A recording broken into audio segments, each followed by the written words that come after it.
Well, favorite time of year, it's one and done time, and some people embrace it, and some people fear it. And I think that's the difference with who wins and who loses. And, right now, this team has faced a lot of challenges all year, so we're about as, I think, able to embrace it as any team I've had. Uh, Even when I addressed that white elephant in the room, that was a scary time for me because I went out on a limb, and I thought our players embraced that. So I see no reason why we won't embrace this week. I think we are playing pretty well. Um, we've won 6 out of 10, but we've lost 2 in a row. But in those losses, the last 4 games, we're averaging 10.8 turnovers a game, which is great. We're shooting much, much better from the foul line, which is great, especially in one and done time. We are executing better. I thought we executed very well at Maryland. We just didn't make some shots, which we are doing at the second or third best in the league in that. And the most important thing, I think guys are continuing to get better. I think, Miles is getting better. I think Cassius is getting better. I thought Nick's getting better, and Josh had like 5 really good games, and he struggled a little bit in the last 2, and there's going to be some ups and downs, but I think it's critical that he has a big weekend for us too. Probably if I learned anything this year, it is to control what I can control, and boy, that's been a tough pill to swallow sometimes. But right now we're focusing on nothing but Penn State and potentially Nebraska. Those guys are going to play. If you look at it, what's been going on in the last 2 weeks, I guess you'd look at Penn State as the team. But the way the Big Ten's gone this year, there's been surprises all year long. So we will prepare for both. We have prepared for both, and that's the way it'll be. We've had great success in this tournament in the last 5 years. So we're headed into D.C. with that same mindset. The tournament itself, to me, is as wide open as it's ever been. I do think that, Purdue has earned the right to be a favorite. I don't think anybody else is necessarily playing as good as they are. There's some hotter teams in the middle of the pack, but not at the top. There's so many teams that are capable of putting together a run that I think we're one of them. So open up some questions and answer what you want to hear instead of what I want to hear. Tom, you talked about it early in the season, how you wanted to eventually work your way into a smaller rotation. Now that the tournament is coming up, do you see yourself going to maybe an 8-9 rotation, barring foul trouble? Yeah, but you just said the key word, barring foul trouble. And for me, foul trouble, especially with Nick or Miles, that could be one foul. And if they get one foul early, we're already looking to sub, so our bench gets extended right off the bat. I think on the perimeter, we've narrowed it down some. We also are a little concerned with those freshmen as far as especially Miles. We're playing him a lot of minutes in those few games, and we're trying to get him a little bit of rest. As you get into this tournament and you get into these televised games, there gets to be longer TV timeouts, and there's other reasons. So the answer to that could be yes, but half the reason it's been that way throughout the year has been foul trouble. I mean, Nick's in foul trouble all the time because if he gets 1, we're paranoid. If he gets 2, we're scared to death. So that's where most of the subbing that would be questioned, I think, comes from. And so I don't know if that's going to change all year. It's just not enough bodies at that position that we have to be a little more paranoid about it. Tom, you mentioned in Maryland, I think you said if you guys figure out how to win one of these, that's like one of these really close, look out, that sort of thing.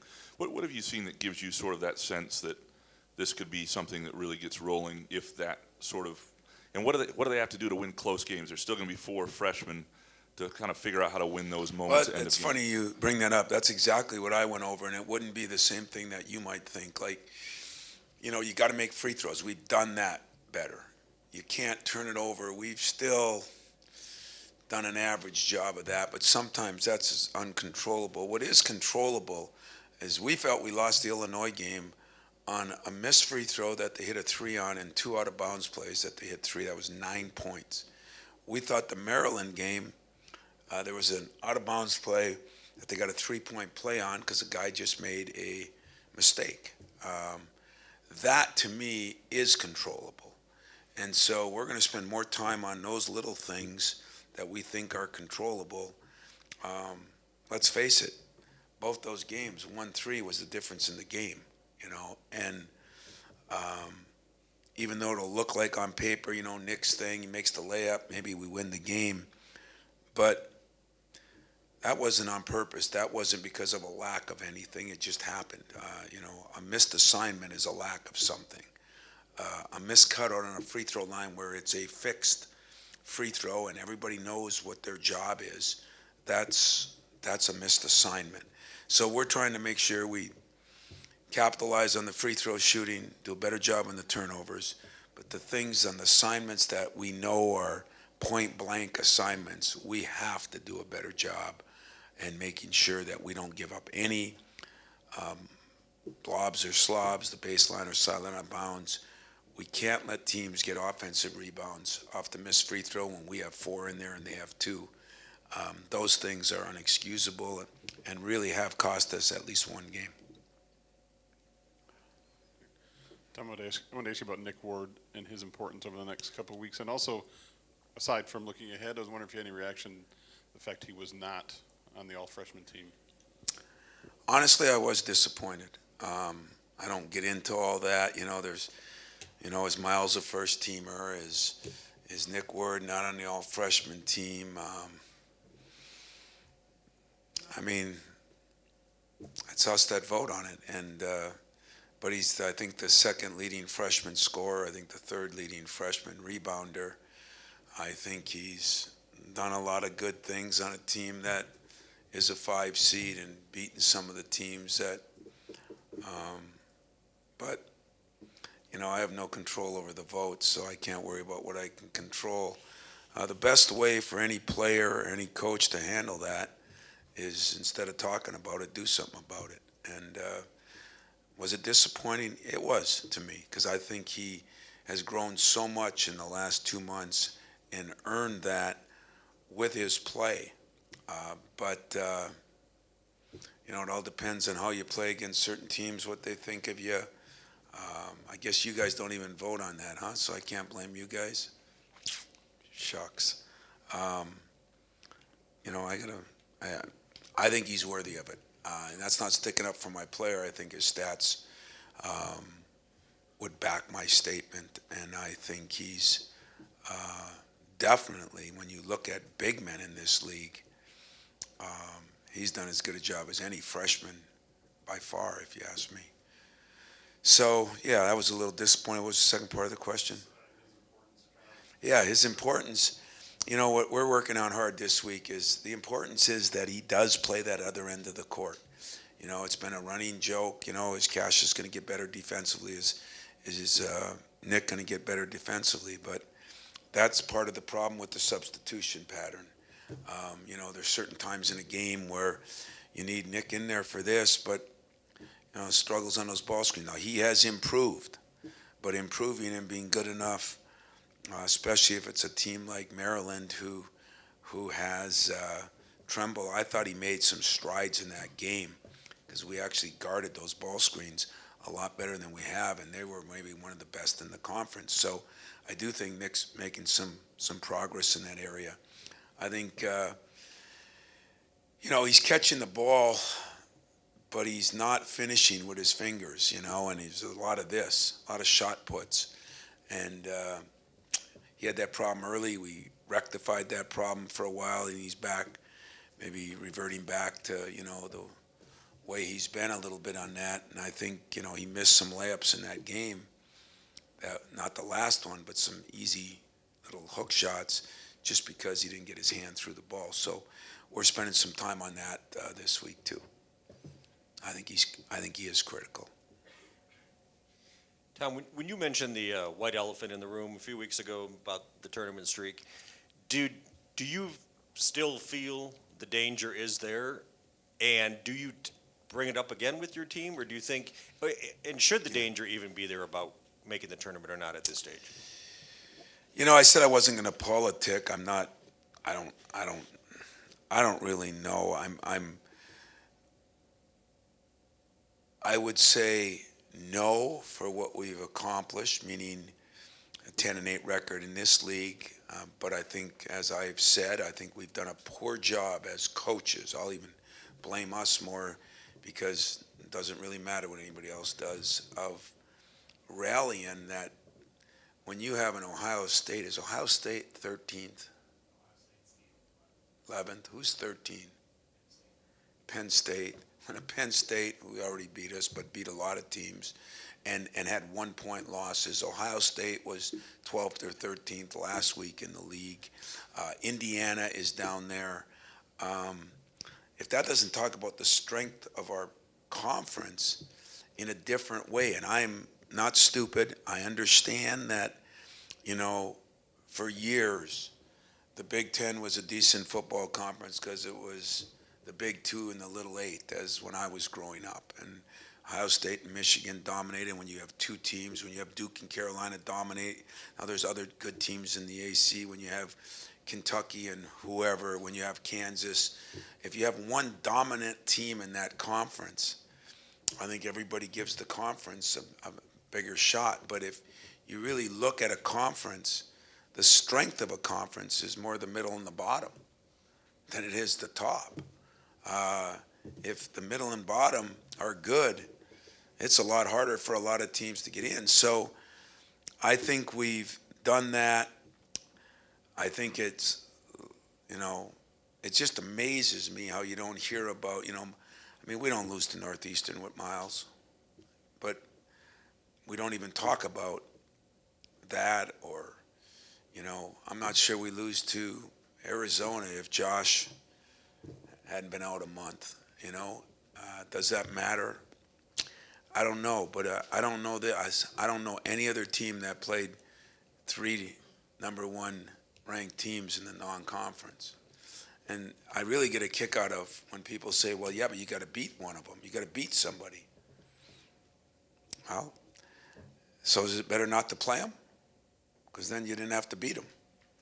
Or you didn't get beat. You got more wins. We did it our way, and you know what? I decided on that Nebraska weekend. I'm not worried about the streak anymore. I'm not worried about doing it a different way, because I beat myself up pretty good on who we played a little bit, where we played them, and that travel a lot. I mean, I'd like to see any team in the country go through what we did there. And I have nobody to blame but myself, so I'm not passing that. But no, the white elephant was brought up one time, and it was brought up pretty significantly.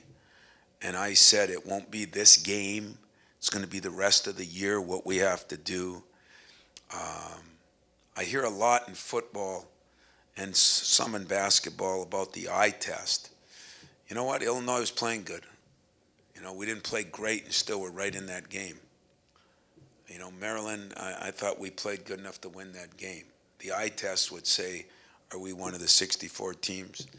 Of course, prejudiciously, I would say yes, but I would say what we did, you know, Oakland should have been in it. Florida Gulf Coast is in it. Wichita State is in it. We all know about Duke, Baylor, Arizona, Kentucky. I don't know, you know. That's another thing I've learned on scheduling. You know, we play all those great teams, and our schedule's ranked high, but it's not the highest because we played a couple 300 teams. If you're 300 or if you're 200, is it that much difference? You're trying to get a bye game, but I guess that it almost like knocks each other out. Well, how in the hell is that fair? So when this year is over, I got a lot of relooking to do at who I schedule, where I schedule, when I schedule. Not going to be pretty because next year the Big Ten has thrown a real curveball in with those 2 games that are going to be played in December. I still got to squeeze the Tournament of Champions in there, the ACC Challenge, and whatever tournament. And we happen to be in a mother lode tournament. Our middle of November to middle of December could look like the Warriors, next year. And so it's going to be interesting to see how it all pans out. But no, Woj, to be honest with you, I'm not bringing that up anymore. I brought it up. I hit them with it. They don't need to be, if they need to be hit every day, then they're not worthy of it. But 2, I'm not letting it worry me either. I did what I did for 22 years. I feel comfortable what I did, except for the fact that the travel that I did not take into consideration. Totally my fault, nobody else's. But we've played the best people. Our schedule should be second to none. I do get very frustrated, and it's only in, people talking, whether it be you guys, whether it be the guys on TV, but when I do see some of these teams in, because they played in a conference that has some teams ranked high, but their non-conference schedule might not be anything, it just blows me away. And that is the only thing that I question, but I don't know how that's going to pan out. And I feel comfortable enough in what we've done and where we're at that, sure, we got to win games for a lot of reasons. But the eye test, does it put us as one of the 64? In my humble opinion, yes. But there's probably 300 coaches that think that about their teams too. Can I do a real quick follow-up? If the bid is not yet clinched, as the world-famous bracketologists say, it's not officially clinched, do you worry at all about the pressure on a young team when it's now down to one and done, and it really could come down to one game? No, I don't. I put that pressure on them. When we played Nebraska, they were playing good, and I had to address it 4 hours before the game, and that's what I said. It was so unlike me. I don't do that. I put a lot of pressure on a lot of people, but I do not put pressure on my team in that situation. And I did it, and they've been under pressure, that early schedule. When I look back at the travel of that and I think back, there is nobody talks about it. Nobody understands it, nor do I blame whether it be you or them, although some of you probably have, because some of you were on some of that with us, and I know how tired you were, except you didn't have to go to school the next day. But I don't think that even gets looked at, and I just don't think many teams could have handled that, especially a team as young as us. When I look at some of the young teams around the country and how those coaches scheduled, it was a little different than what we did. And I did what I did just about my entire 22 years, and I'm not worried that they're going to feel the pressure. They've been under pressure all year. If it gets them at the end, then it gets us. And if it doesn't, then I think it makes us stronger, as they say. Tom, I know you're in full tournament mode, but I've got to go back to Maryland because there's a question your fans are asking, and even around the nation. Was there any explanation given to you how Maryland players could storm the court at the end of the game, time still on the clock, no technicals? It was as if the refs literally were as blind as many of us think they were a lot of the game. It was strange because my entire bench erupted, my staff, and said it. And I was still disappointed with the layup and and I asked the guy, and he said, no. And I said, okay. I didn't, but I said, why? They did come out on the floor, why? And, well, it didn't impede anything. I said, well, how would you know that? We hadn't called a timeout yet, the ball. And, but if I was to be honest with you, to have a chance to win a game over that, I'm one of those guys that I like the enthusiasm. I get sick of them telling them to sit down on the bench and, let's make this a game where we don't have fans and just sit around. So I didn't complain about it to them. I didn't complain about it in the new press conference. I'm not going to complain about it today. I would not have liked to have had a chance to win a game on that kind of situation personally. Now, if it would have really impeded, if there was 5 seconds left, I would have probably felt differently. But it would have been a cheap way to. I've seen a couple cheap ways to win games this year. I don't want to be part of those ways. Tom, the Big Ten tournament's not a one bid league, obviously. So teams come into this tournament with all sorts of different degrees of desperation and goals and that sort of thing. How does that affect the way this all plays out? And do you have a sense of where your own team is this year in that scale of things? Well, I think it plays out big because I think there's so many teams that think they have a chance.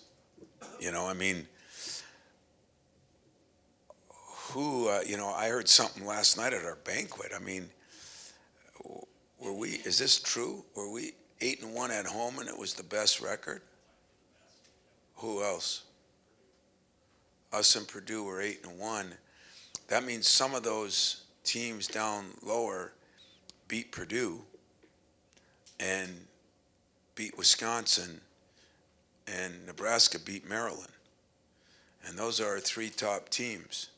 So I would think everybody thinks they have a shot, because I don't think any of those games were won on flukes. I think they were won because there's some pretty good teams out there. And, we also forget, as I said in our press conference, Purdue, Villanova, that was a 1-point game early in the year. There was the Indiana and Kansas and North Carolina games. There were other teams that beat other people. Who did Wisconsin play in the ACC? Did they play Syracuse?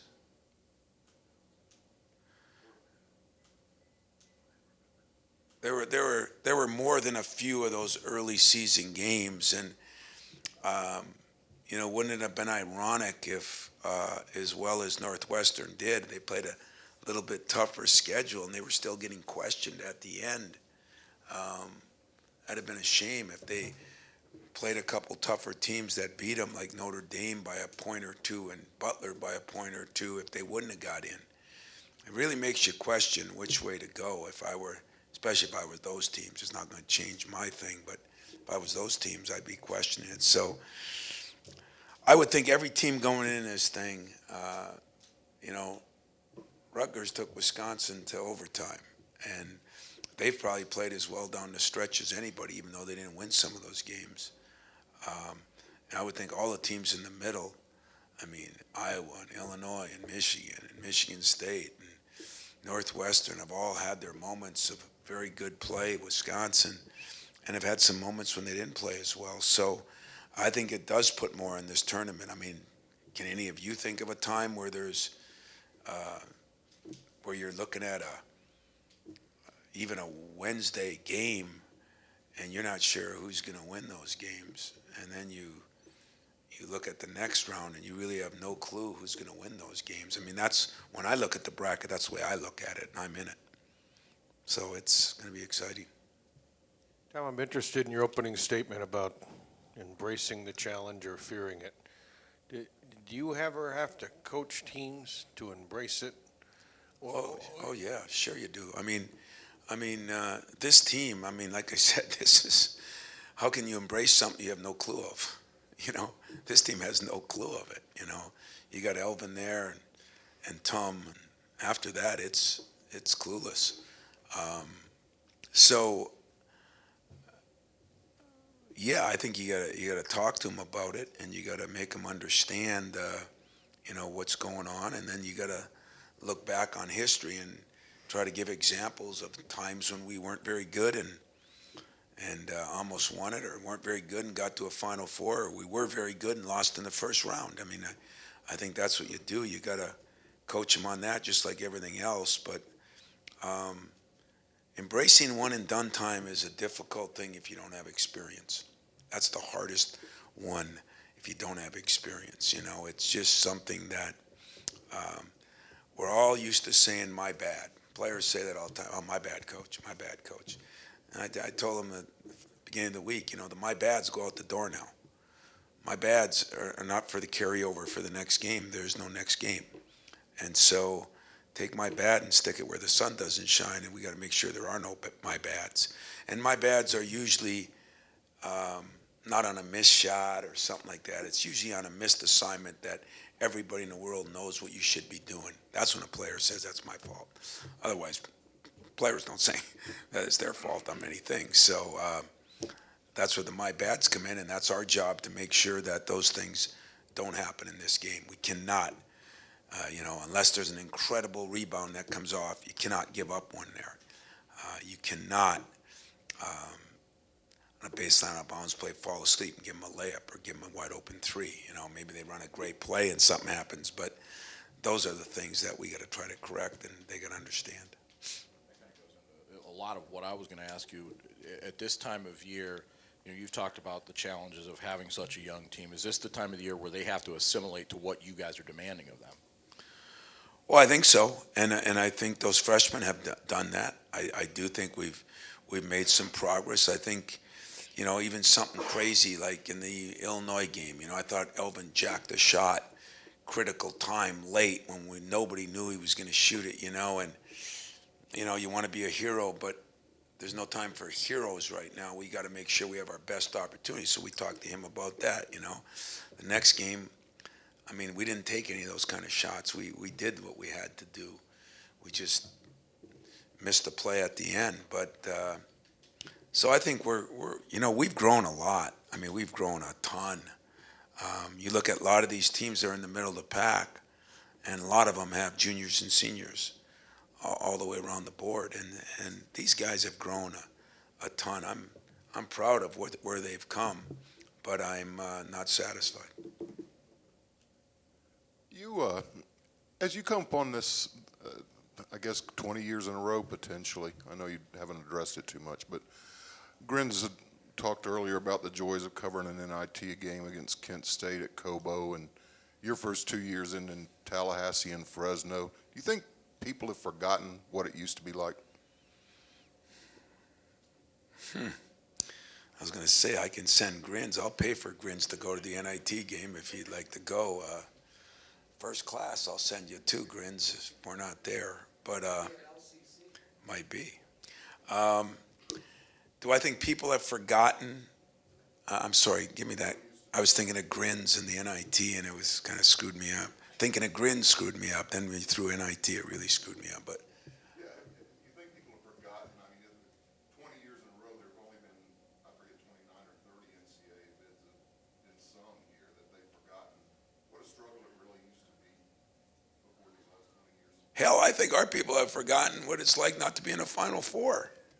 So the answer would be yes. We had bad years that ended in the Final Four and good years that ended early. So Yeah. you change Yeah, the ball. you got, you know, just like the schedule, you got to blame me because I blame me. But you hope people appreciate how hard it is because there's been a lot of better programs than ours probably that have had more than 1 or 2 years of slip-ups. You know, North Carolina, you know, Kentucky. I mean, it's been amazing, you know, and if it, I hate to say it, but if it ends up 19 out of 20, 19 out of 20 is better than 99% of the people in America. The streak is the streak, and as I hear pro guys say, records are made to be broken, and this, that, and the other thing. Is it important to me? You're damn right it's important to me. It's important because it shows the consistency, but 1 year, if you miss it by a game, or if someone doesn't take into account something, or let's take bizarre things like a couple of those conference tournaments go the wrong way and you're out because a 10 seed beat a 1 seed and the 1 seed's good enough to go still. You know, let's take in Gonzaga's league or something happened like that. So you could be out for the wrong reasons. But do I regret losing to Northeastern? I do. If you think back to that game, something that'll mean nothing to the committee, even though my boss is on the damn thing, he can't talk about it anyway. But, you know, that was, you know, in the middle of the Miles thing. That was after that 3-week horror ride I put him on. That was after final exams. That was, you know, you could add up the things that happened. And, you know, you hear him make a big deal about bad losses. You never hear him make a big deal about good losses. You know, it's very difficult to figure out how to do it. And so Lincoln, Nebraska was good for me because it cleansed me. It just kind of said, you know, I shared it with them. I let them understand me. But I was telling them that so that they wouldn't be whispering about it. But I was also telling them that to make me feel like, you know what? I don't feel dirty on where we are. This team has come a long, long way. This team has given a lot of people a lot of great things. And yes, we've lost a couple games that, not many that we shouldn't have, in my mind. I mean, you know, we could have beat a couple teams that we lost to. You know, I look at Penn State. I said, we didn't play very good. You know, Miles had just come back, second game back, played 25 minutes or something. We played in that Palestra. You know, wanted to do it. My decision, kind of. But big deal, bigger difference having 7,000 homegrown fans there of those 6 players from Philly than it would have been in playing in, you know, so, you know, we do what we do. We did what we did. I got nobody to blame but myself on the schedule. It's probably not fair to the players. A lot of other people played schedules that they could grow in exponentially, and mine they didn't even get the practice in, those freshmen. So, as always, I'm critical of them when it ends. I told you we were going to have a roundtable. We're going to have a big one, all on me. And, you know, maybe I can explain some of the things these guys have been through, but I'm going to push them today. I'm going to push them tomorrow and the next day and until it ends.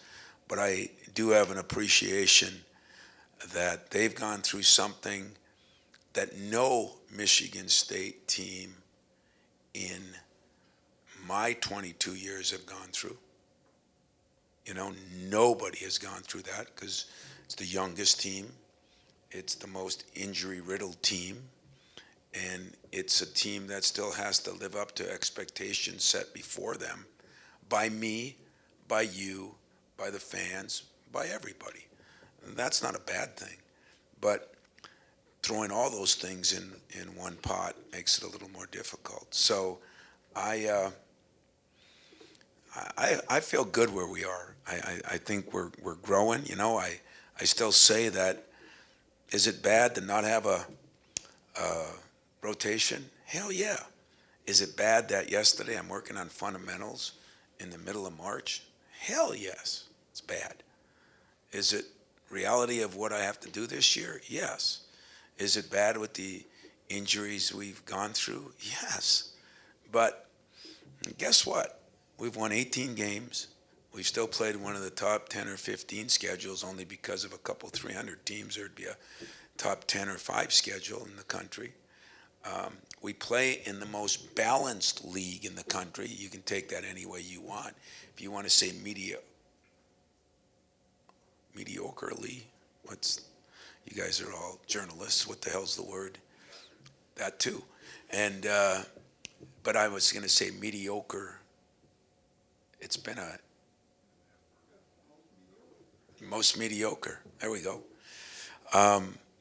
If people want to say that, maybe it's true.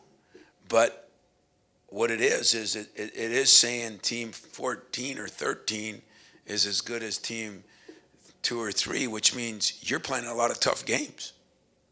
And you play on the road on this league, there's nobody in the nation that would disagree that road games in the Big Ten are the toughest, because every place is sold out. And so I feel good where we've come, you know. I feel positive going in. I think we're at a pretty good place mentally. We've lost a couple games and understood why. Maybe it'll bring a little bit more attention to detail. We've played good enough to win games in those games that teams were playing well at the time. And we've won 6 out of 10, moving in the right direction. One win away from Breslin since late December. You're 4-11 in road and neutral games. What has been the hardest thing in replicating what you do so well at home, away from home? And I guess if you can especially address Cassius being able to do what he does at home. We've had 2 wins. I don't want you to steal a win. You know, we beat Minnesota and Nebraska. Oh, I meant, sorry, since Minnesota, you've had 1 win away from home since late December. Yeah. Yeah, when you say it that way, it doesn't sound good, does it? But, you know, but there's a lot of other teams that must be going through the same thing because, you know, is it really surprising that we could be 8-1 at home and 2-7 on the road with a bunch of freshmen and young guys? I mean, that's pretty much normal. You know, you always worry about how young guys are going to handle the road. Now this road, we did play in a lot of neutral games early, so this is semi-neutral unless you play Maryland, I guess.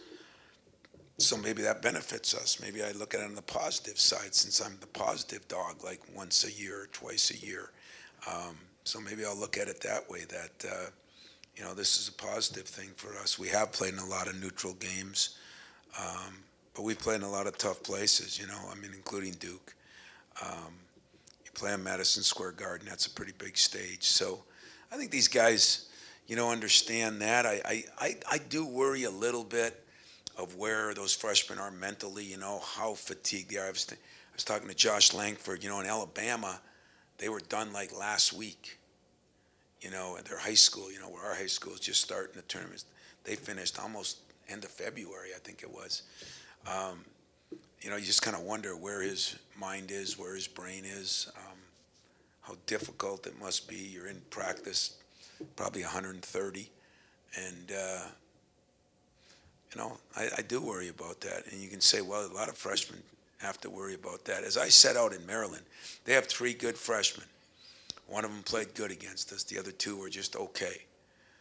But that junior, that superstar, you know, kind of quarterbacked that team and made the big plays down the stretch. And even if he didn't score it, he made them.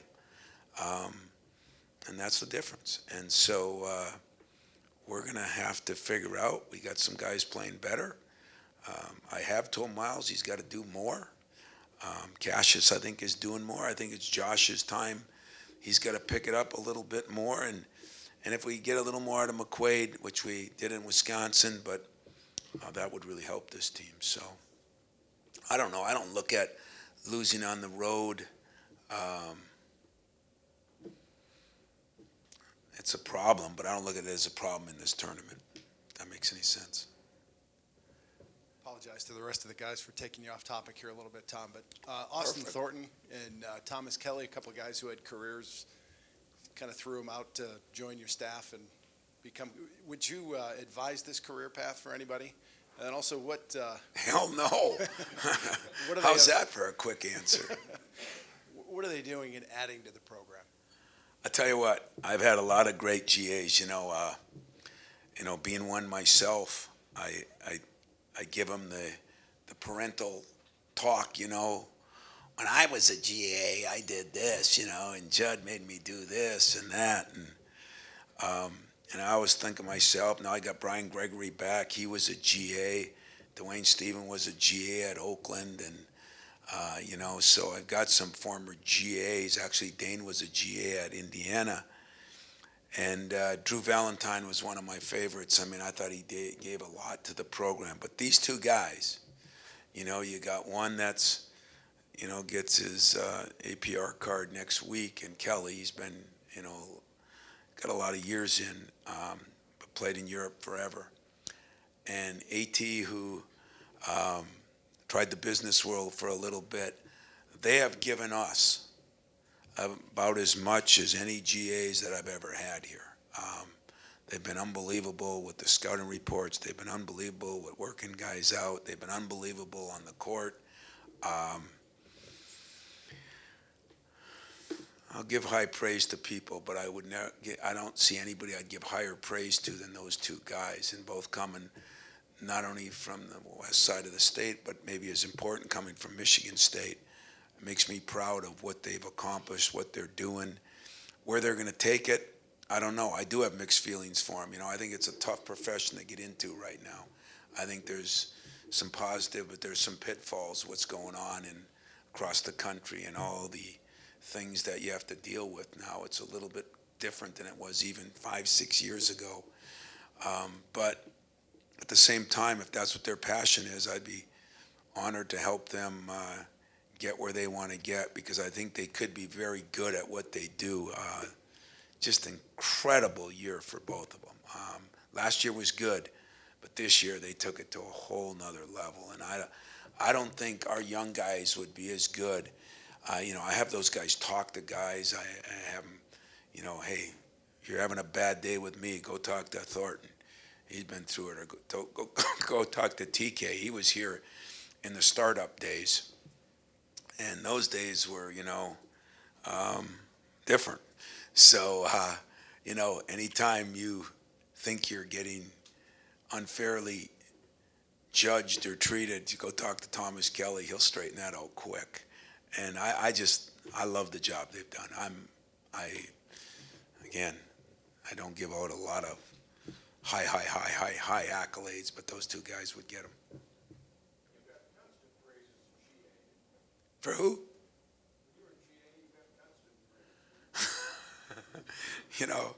I do still say to those guys, listen,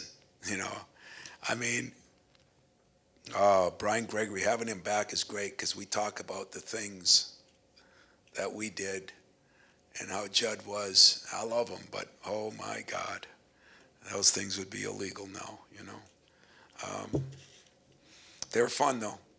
Made me a better person, made me a better coach, but now those days are over, and I say that with a smile in some, but sad in others, because they were pretty good. They were pretty good lesson learning moments in my life. Tom, I spoke with Denzel last night after the Pistons Bulls game, and he said the hardest thing coming up for the fourth freshman is learning the finality of the next couple of weeks, that when you're done, but he said if anybody could do it, you can get them prepared. How do you prepare those four? It's interesting, because I was talking about, as people ask me questions about these different players and, what's Josh Langford, then I start thinking about, what was it like when, even a guy like Gary Harris, I think averaged 12 points a game, Denzel, I don't know what it was. And that's the other thing we lose perspective of, because they're ranked high by some recruiting guru. That has nothing to do with, you look at the ebbs and flows of like Amir up at Minnesota, or, just other guys in this league that have playing with one freshman on a team, much less four. I think that is something that, I told Denzel to talk to him about when he came here for the All-Star break in Bryn, and I still have, Draymond, calling guys to help them understand it. Mateen will come by and just try to help them, because I think when it comes from a player, it means more than coming from a coach. But do you ever, it was Aaron Harris again the other day that, said it. They said it at the banquet. I just can't believe how fast the 4 years went by. Every guy, it reminds me of the story with Judd when we played Kansas, and we got beaten that clock game. And we got into the locker room, and I've told somebody of this, but it reminds me of it so vividly that we got in that locker room. Judd was irate, and I couldn't figure it out. We weren't picked to beat Kansas. We played our tail off, and he just stomped and yelled and went about his business, and I was sitting in the back of that room thinking of what a jerk he was. And then he said that unbelievable line when he said, when we get back, I'll be able to talk to you about how incredible a job you did. It just won't be now, because you never know if you'll ever get another chance to do this. And when you're a freshman and you get beat, you always think there's another chance. There's always another chance to get to a Final Four. Then all of a sudden the next year there's an injury, like Aaron said. And the next year something else happens. There are no next years. What you got to do is everything in your power to take care of your business in the present. And, was it Mark Aguirre? Well, next year I'll do it, and the next year I'll do it. And, each year he walked, I think, farther, if I remember right, back to the hotel from the place they played because another upset, I mean, sometimes things happen even if you're good. Last year we were damn good. I mean, really good. And things happened. And that was by far the saddest locker room I ever sat in, by far. Wasn't losing in a Final Four, wasn't losing to go to the Final Four in New York. It was that locker room. And I don't know if a coach can tell players that. I think players got to tell players that. That's why I appreciate Aaron trying to do that. And maybe Zell and Brent and Matt can do that this week and try to explain to them. And you know what? We might not be good enough to move on. I don't know. I think we are good enough to make a run here, but we might not be. In other words, we might do everything in our power, and it just doesn't work out. We are not a team that has a very big margin, for victory. I mean, our margins are very, very, very small. But, I've had other teams that had this small of margins that made it to a Final Four. Now, they were more experienced than that, but so I don't know what I think, except that I love the practices right now. The guys act like they want to be there. I love the fact that the banquet last night proved to me even more that this might be the closest knit team we've ever had, and I've had some really good ones. I love the fact that how my guys handle themselves, and I don't like the fact that we don't have enough experience. Other than that, there's a lot of loves, and one don't like. And the don't like is nobody's fault. And so the good news is, as you said, people, I get a lot of letters now. Well, it's March, like you really just snap your fingers and March means that you win. First of all, players play the game. Coaches give them advice. I've thought our success in March has been as much from the former players as the coach. Maybe what the coach has done a good job is keeping the former players involved, but it's those guys that are talking to him. It's Denzel's statements. It's, I'm sure Magic will call next week. It's those kind of things that really matter. Mateen stopping by and Andre stopping by and just spending a little time. Steve Smith flew in for a game at Maryland, and he talked to the players after. I mean, he didn't have to do that. Those are what's going to help us get to where we want to get. And, I don't feel comfortable that we're a shoo-in for anything, tournament or advancing, but I don't feel uncomfortable that we're a long shot from anything either. And so I look at it like, I'm sure some people are disappointed. I'm sure some frustrated, but I kind of like it that way this time of year. It is not us against the world because we got a lot of people supporting us, but maybe in belief, it's us against the world because I'm not sure there's a lot of people believing, and I can't say I blame them. We've made it that way. It's our job to turn that around and see what we can do in these tournaments. Anything else? I mean, this is my only chance here with you guys. Anybody excited about the tournament being out in Washington? See, if I gave those answers, I'd probably get killed for it. That'll be all right. It'll be something different. I'll see you guys out there, those of you that are going. He got it.